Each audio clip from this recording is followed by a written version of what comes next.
It's 4 inches of fright. Here's your look at new Monstarz, Creepshow, The Creep.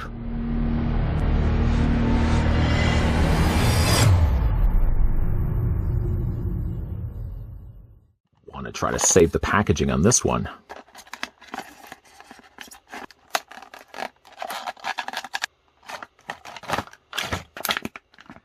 Monstarz proudly presents its 5th Creepshow release, The Creep from Creepshow. This retro-style collectible fits in perfectly with most 3.75-inch scaled action figure lines, and even features 7 points of articulation and a hinged jaw.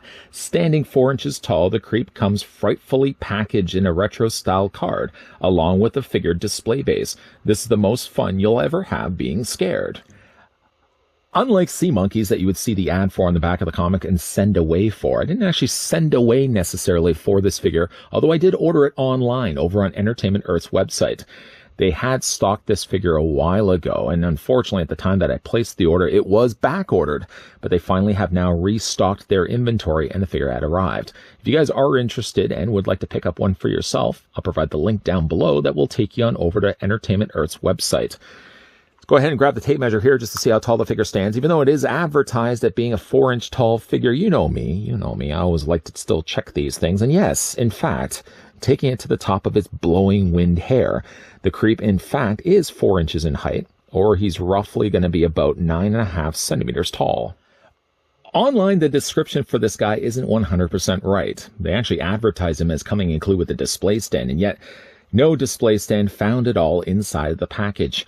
They also say that the figure's got 7 points of articulation. I would say that's somewhat debatable. In the meantime, though, let's actually have a closer look. Actually, you know what? No, we're not going to do that. We're actually going to move the Creep over just a little bit because I did certainly want to bring the packaging that came included with him from the folks over at Monstarz.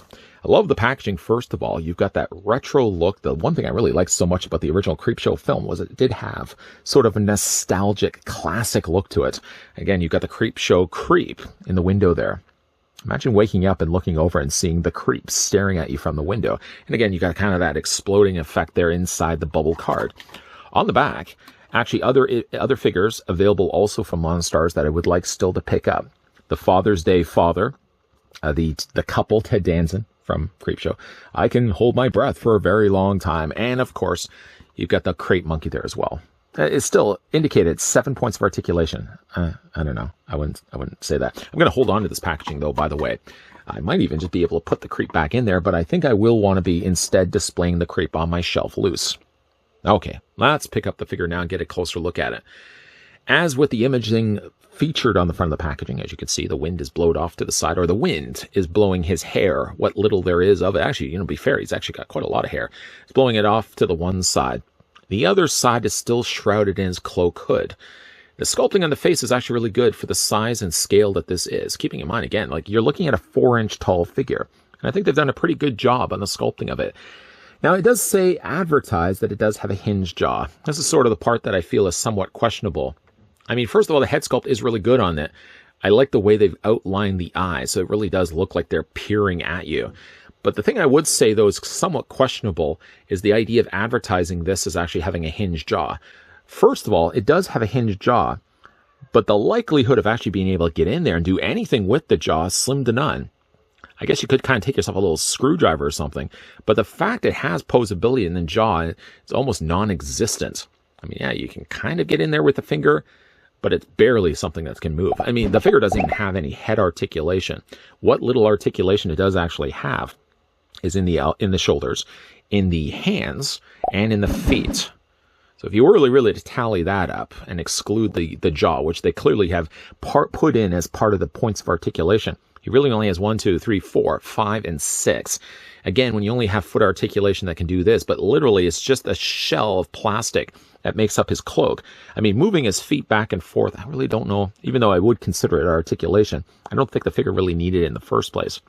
I'm going to talk more about that in a second. Anyways, though, like I said, going back to the head sculpt, though, I like the way the front of the face is all decayed here, even like the little tops of the head there. I mean, really, Monstarz had done a great job here of painting a piece that's so small like this. He's got the exposed rib cage here, where part of the cloak has just sort of been ripped away, exposing what he looks like underneath all that. for what the cloak we actually do get of it, it's actually a nicely painted cloak. I kind of like the silhouette that he also has, or the side profile that he has as well. And the way you also get the posability in the arms, I mean, really lends well to the idea of actually having this guy. Although I just still wish that the head could have rotated. I think like this part right here of the cloak could have been something that would have attached onto his body. And then you could easily have just rotated this back and forth, but that's not the case at all. But still, though, when it comes to displaying this guy on my desk, I think I'll likely put this in my office. I'm going to have like the one arm up, warning and pointing to the child that's looking at him. Sculpting, though, on the actual cloak is really nice. You sort of got this basket woven texturing here, and they look like they've actually added a lighter coloring, streaking some of the lighter grays amongst the darker grays that actually make up the figure's body. Spinning this around so you can see it from all the sides. Again, like for its sides, it actually delivers a really nice looking creep figure. I would love. See, this is what ends up happening. I pick up one of these figures, and before I know it, I want to get the rest. And obviously, I'm going to want to get the rest of the Creepshow characters too.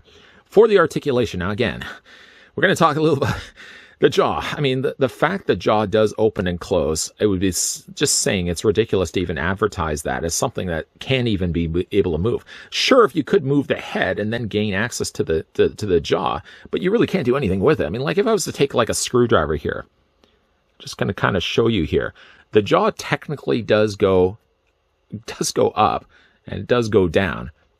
I mean, what little there is to work with, I wouldn't even have considered that. I mean, even for making that as a separate mold and having to assemble that, why did they even bother? Then, of course, you've got the arms, the articulation in the arms. Those shoulders do allow the arms to rotate all the way around after all. And that's the same actually on both the cases as well. And there's also articulation. Getting a closer look there is hands. Cool looking hands, gotta say. The darker coloring of the black, and again, you've got the sharper fingernails on the end there as well. Again, there's articulation here, and there's again articulation here, and there's also articulation down below on his creep feet. And again, it looks like they probably have used a darker black plastic and then painted the paint over top of it to get the lighter coloring, because you can definitely see like where the black has been left behind is probably the coloring of the plastic more than anything else. And again, he has articulation here in his feet, swiveling back and forth. It doesn't really improve or decrease, not improve, I guess. It doesn't really give him any more difference of posing by simply just bringing his feet. If you bring his feet towards it, he seems to stand just the same as if you brought his feet outward. So again, I don't know why they would have even put articulate. I guess if you did have the feet slightly further out and just permanently kept it at that, that's the way he seems to stand the best. But again, to say this figure, first of all, came included with the display stand, not the case. They say the figure has 7 points of articulation, when technically he only really has the 6. I'm not going to personally count the jaw. As good as the face may be and how well they've sculpted the hair, I think throwing in jaw articulation for a head you really can't get access to in the first place is really silly. Still, though, it's a nice looking figure. And now seeing the other ones that they have released, I think they have released them by now. I'm definitely looking forward to getting the rest of these. They're small. They're not going to be taking up much real estate space at all on your shelf. And certainly if you're a big fan of the Creepshow series, 1 and 2, we're not going to really technically count the Creepshow third film. That was a dismal film.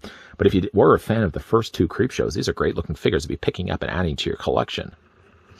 Now, as good as this figure is, unfortunately, he's not going to be very cheap. I think when I ordered this one online, it was well into $20 that I ordered this over on Entertainment Earth. So I would say for die-hard fans, it's definitely worth picking up. But if you're only just casually interested in the Creepshow film series and the TV series as well, then maybe this is not one that you have to necessarily pick up because, again, first of all, he's going to be small in stature. Some people aren't big fans of collecting 4-inch figures, so right off the gate, I mean, that's not going to be it's going to be a hard sell to tell you guys this is a figure worth picking up. I like this size myself, and being a big fan of Creepshow, yes, it was a little more of an expensive figure, but I think now that I have it finally loose and on display, because it did take a while to actually get this one ordered in because their inventory, unfortunately, over at Entertainment Earth, they had sold out on him at one point. They had restocked him. And I think even when I went back to pick him up, he was sold out again. This figure, I think, only has a limited run of him anyways being produced. So trying to track one down, I would certainly say, first of all, head over to Entertainment Earth. If it has the stock available of this guy, order it right away. 7 points of articulation. Again, we can go back to the point of saying, like, 7 points. Obviously, they counted the jaw as being one of the points of articulation or part of posability, when in actual fact, that jaw really isn't going to be going anywhere. You saw how limited that was. I mean, yeah, it's nice to advertise a figure to have a hingeable jaw, but really, for how close that jaw is, I would have just left the head sculpt sculpted as it is and not wasted the time, the resources, or the money to produce a secondary mold that I'm guessing somebody would have had to have installed the jaw separately, unless it's just really soft plastic. And the jaw isn't necessarily a hingeable jaw, it's just soft plastic that you can move up and down. But they have advertised it as a posable jaw, so I'm willing to believe that the jaw is actually a separate piece in fact.